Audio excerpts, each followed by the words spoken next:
Hello everyone, এলএসইতে তোমাদের সবাইকে স্বাগত। আশা করব তোমাদের প্রথম সেমিস্টার খুব ভালো করে সম্পূর্ণ হয়েছে।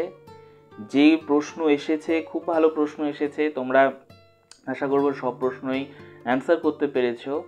আমাদের হাতে যে কয়েকদিন সময় ছিল প্র্যাকটিস করার বা আমাদের সিলেবাস সম্পূর্ণ করার জন্য, তা কিন্তু এনাফ সময় ছিল। আর সম্পূর্ণ প্রশ্নের অ্যান্সার করার মতো অ্যাটলিস্ট 80% প্রশ্নের অ্যান্সার করার মতন যথেষ্ট সময় কিন্তু আমাদের হাতে ছিল। তো এবার প্রথম সেমিস্টার শেষ, তোমরা সেকেন্ড সেমিস্টারে উঠছো এবং সেকেন্ড সেমিস্টারের পড়া শুরু করবে। তার আগে অবশ্যই তোমাদের কিন্তু সেকেন্ড সেমিস্টারের সিলেবাসটা দেখে নেওয়া উচিত। সঙ্গে আমি একটা ছোট্ট কথা বলি, তোমরা যারা পরীক্ষা দেওয়ার পর কি অ্যান্সার করেছো, মানে এমসিকিউ টাইপ প্রশ্নের কোন এমসিকিউ এর পার্টগুলো তোমরা মার্ক করে এসছো, অ্যান্সারগুলো মার্ক করে এসছো, সেটা সঠিক কি না সেটা দেখার জন্য আমি বলবো আমাদের এই চ্যানেলটায় কিন্তু সেই অ্যান্সার কি উইথ সলিউশন দেওয়া আছে। দেখো গিয়ে, তোমরা মিলাও গিয়ে যে সেইখানে তোমরা ঠিক অ্যান্সার করেছো কি না। আর তাতে করে কিন্তু তোমরা একটা প্রবাবল কত অ্যান্সার বা কত নাম্বার পেতে পারো সেটা কিন্তু তোমরা বুঝতে পারবে। আর তাতে করে তোমাদের যে কোথায় ঘাটতি আছে বা আরও বেশি পড়তে হবে কি না সেটা কিন্তু বুঝতে পারবে। ওকে, তো যাই হোক, চলো এবার আমরা আমাদের এই সেকেন্ড সেমিস্টারের যে সিলেবাস রয়েছে সেটার দিকে একটু মনোযোগ দিই। ওকে, চলো। দেখো, প্রথমেই সেকেন্ড সেমিস্টারের রয়েছে যেটা তোমাদের থার্মোডায়নামিক্স। প্রথমে রয়েছে থার্মোডায়নামিক্স, দেখেছো? থার্মোডায়নামিক্স চ্যাপ্টারটা রয়েছে। তো এবার সেকেন্ডে রয়েছে ইকুইলিব্রিয়াম, থার্ড রয়েছে রেডক্স, ফোর্থ রয়েছে অর্গানিক কেমিস্ট্রি, খুব গুরুত্বপূর্ণ পার্ট। অর্গানিক কেমিস্ট্রি কিন্তু খুব গুরুত্বপূর্ণ পার্ট। হ্যাঁ, ফিফথ রয়েছে আর একটা, সেটা হচ্ছে হাইড্রোকার্বন। ফিফথ রয়েছে হাইড্রোকার্বন, সিক্সথ রয়েছে এনভায়রনমেন্টাল কেমিস্ট্রি। তবে আমি আরও একটু ডিটেলসে একটু বলি কোন চ্যাপ্টারগুলো আমাদের একটু বেশি নজরে রাখতে হবে। তার কারণ হচ্ছে গিয়ে যে আমরা অনেকেই মনে করি যে ক্লাস 11 তো কোনো রকমে চলে গেলে মানে হয়ে যাক, পরে 12 থেকে ভালো করে পড়বো না। ক্লাস 11 কিন্তু বেস তৈরি করার মতন জায়গা। তোমরা কেউ এই সময়টায় একদম গ্যাপ দেবে না, একদম ফাঁকি দেবে না। তার কারণ এই সময়টায় যদি তোমরা ফাঁকি দাও তাহলে কিন্তু ক্লাস 12-এ গিয়ে যে পার্টগুলো রয়েছে সেগুলো কিন্তু ক্লাস 11-এর সঙ্গে রিলেটেড, তখন কিন্তু সেই জায়গাগুলো বুঝতে পারবে না। আর ক্লাস 12 যদি বুঝতে না পারো তাহলে পরীক্ষা খারাপ হবে। আর পরীক্ষা খারাপ হলে তার এফেক্ট কিন্তু ক্লাস 12-এর রেজাল্টে পড়বে। শুধু তাই নয়, সারা জীবন কিন্তু সেই রেজাল্টটা তোমাদের কিন্তু এই খারাপ রেজাল্টটা ক্যারি করতে হবে। তো সেই কারণেই বলবো যে মোটেও তোমরা গ্যাপ দিও না বা ফাঁকি দিও না। ওকে, থার্মোডায়নামিক্স প্রথমে একটু খেয়াল করো। থার্মোডায়নামিক্স কিন্তু অনেকটা বড়ই চ্যাপ্টার, একটু কঠিন অবশ্যই, ঠিক আছে? থার্মোডায়নামিক্স চ্যাপ্টারটা কঠিন অবশ্যই। সেখানে তোমাদের দেখো মার্ক রয়েছে 7 মার্ক, 7 নাম্বার তোমাদের কিন্তু থাকবে। আর আরেকটা কথা বলে দেই যে সেকেন্ড সেমিস্টারটা কিন্তু তোমাদের মোটেও ওই এমসিকিউতে হবে না, সেটা কিন্তু আমাদের ওই লিখেই বড় প্রশ্নই থাকবে। প্রশ্নের প্যাটার্ন কীরকম হবে সে নিয়ে আমরা পরে ডিসকাস করব অন্য ভিডিওতে, তোমরা অবশ্যই খেয়াল রেখো। হ্যাঁ, তবে 7 নাম্বার থাকবে থার্মোডায়নামিক্সে, খুব গুরুত্বপূর্ণ চ্যাপ্টার। ইকুইলিব্রিয়ামে থাকছে হচ্ছে 6 নাম্বার। ইকুইলিব্রিয়াম, আচ্ছা, তোমাদের এইগুলোর বইয়ের সঙ্গে যে নামগুলো রয়েছে আমি সেগুলো একটু বলে দিই একই সঙ্গে। থার্মোডায়নামিক্স তোমাদের বই খুলে দেখবে, সেখানে কিন্তু তাপগতিবিদ্যা বলা আছে। তাপগতিবিদ্যা, ঠিক আছে? সাম্যাবস্থা, ইকুইলিব্রিয়াম যেটাকে বলবো আমরা সাম্যাবস্থা,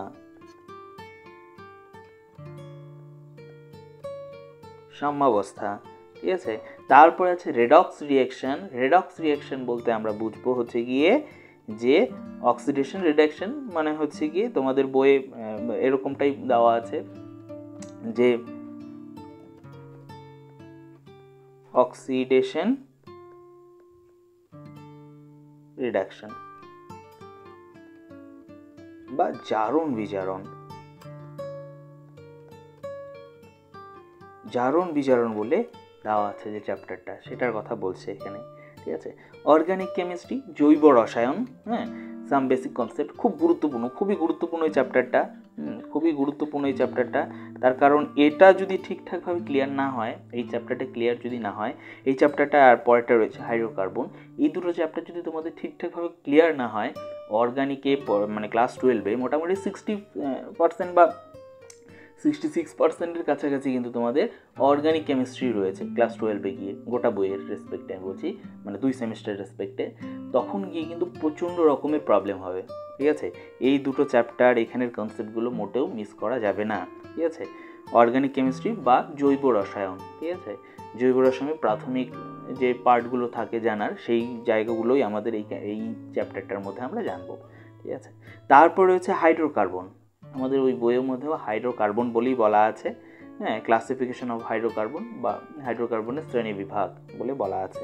তারপর আছে এনভায়রনমেন্টাল কেমিস্ট্রি বা প্রত্যেক দিনের জীবনের রসায়ন, ঠিক আছে? প্রত্যেক দিনের জীবনের রসায়ন।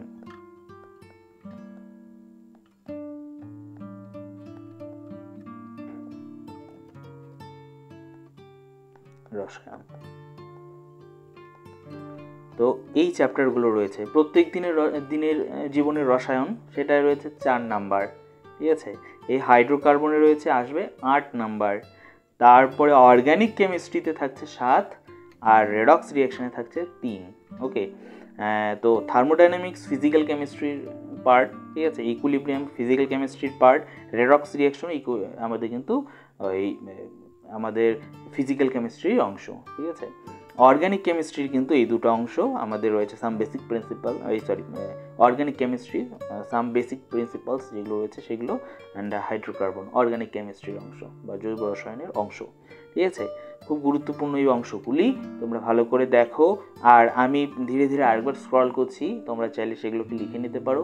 আর এটার যে পিডিএফ অংশটা সেটাও কিন্তু আমি, তোমরা যদি চাও, আমি কিন্তু তোমরা কমেন্টে যদি জানাও, আমি কিন্তু সেরকমভাবে তোমাদের ইমেল সেন্ড করতে পারি বা যে করে হোক তোমাদের কাছে পৌঁছে দেবো, ঠিক আছে?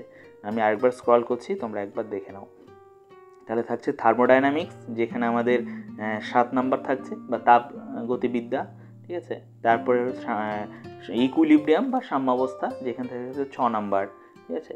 রেডক্স রিয়াকশন বা জারণ বিজারণ, সেখান থেকে থাকছে 3 নাম্বার।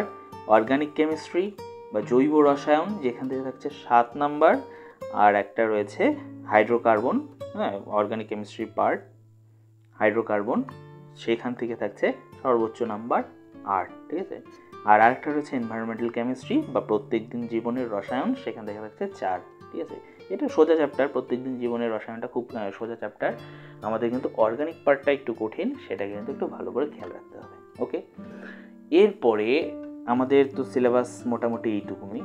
এরপরে তোমাদের আরেকটা কথা আমি বলবো, সেটা হচ্ছে আমাদের এই চ্যানেলে আমরা কিন্তু এই জায়গাগুলোকে, কনসেপ্টগুলোকে ক্লিয়ার করব এবং কী ধরনের প্রশ্ন আসতে পারে, কী ধরনের প্রশ্ন এর আগে যে পরীক্ষা হয়েছে তাতে এসেছে, সেইভাবে কিন্তু আমরা প্রশ্ন অ্যানালাইসিস করব, কি করে লিখতে হবে। তোমরা এর আগে সেমিস্টারটা এমসিকিউ দিয়েছো, তো অনেকেরই মনে এরকম প্রশ্ন আসবে যে একটা প্রশ্ন আসে যদি, সেটাকে আমি কিভাবে লিখবো, আর সেই লেখার প্র্যাকটিসগুলোই আমরা কিন্তু এই চ্যানেলে করব, যে এই প্রশ্নটাকে তোমরা এইভাবে লিখলে ফুল মার্কস পেতে পারো, ঠিক আছে? এরকমভাবে আমরা সেটা কিন্তু লিখব আর মানে তোমাদেরকে দেখাবো। আর তোমরা ক্লাস 10 পর্যন্ত যেরকমভাবে পড়াশুনো করেছো, মানে প্রত্যেকেই বেসিক্যালি আমরা কম বেশি এরকমভাবেই পড়ি, যে আমাদের বইয়ের যে অংশটুকুনো আছে সেটা বাস একদম ভালো করে ঝরঝরা করে ফেললে, বুঝে নিয়ে মুখস্থ করে ফেললে বাস হয়ে গেল। কিন্তু ক্লাস 11-12 কিন্তু সেরকমটা নয়, আমাদের পড়তে হবে, জাস্ট কনসেপ্টটাকে প্রথমে ক্লিয়ার করতে হবে এবং তার বেসিসে জাস্ট একটা টপিকের ওপর হাজার হাজার কিন্তু প্রশ্ন করা যায়। তাই আমাদের কনসেপ্ট ক্লিয়ার অ্যান্ড দেন লেখা, কি করে ওই একটা প্রশ্নটাকে লিখবো সেই জায়গাটাকে কিন্তু আমাদের নিয়ে আসতে হবে। আর আমরা যদি নিয়ে আসতে পারি তবেই কিন্তু আমরা ফুল মার্কস পাবো এবং ভালো রেজাল্ট করতে পারবো। বোঝা গেল? তো মোটামুটি এই হচ্ছে সিলেবাস। আর এই কারণে আমি তোমাদেরকে সবাইকে রিকোয়েস্ট করবো যে এই চ্যানেলটা অবশ্যই সাবস্ক্রাইব করো, আর পরবর্তী যে আমরা ভিডিওগুলো ছাড়বো সেগুলোর লক্ষ্য রাখো, খেয়াল করো কিভাবে এইগুলোকে লিখতে হবে, আমরা সেটা কিন্তু তোমাদেরকে দেখাবো বা বোঝানোর চেষ্টা করব, ঠিক আছে? ওকে, তাহলে আজকে এই পর্যন্তই থাক, দেখা হচ্ছে পরের ভিডিওতে, ওকে?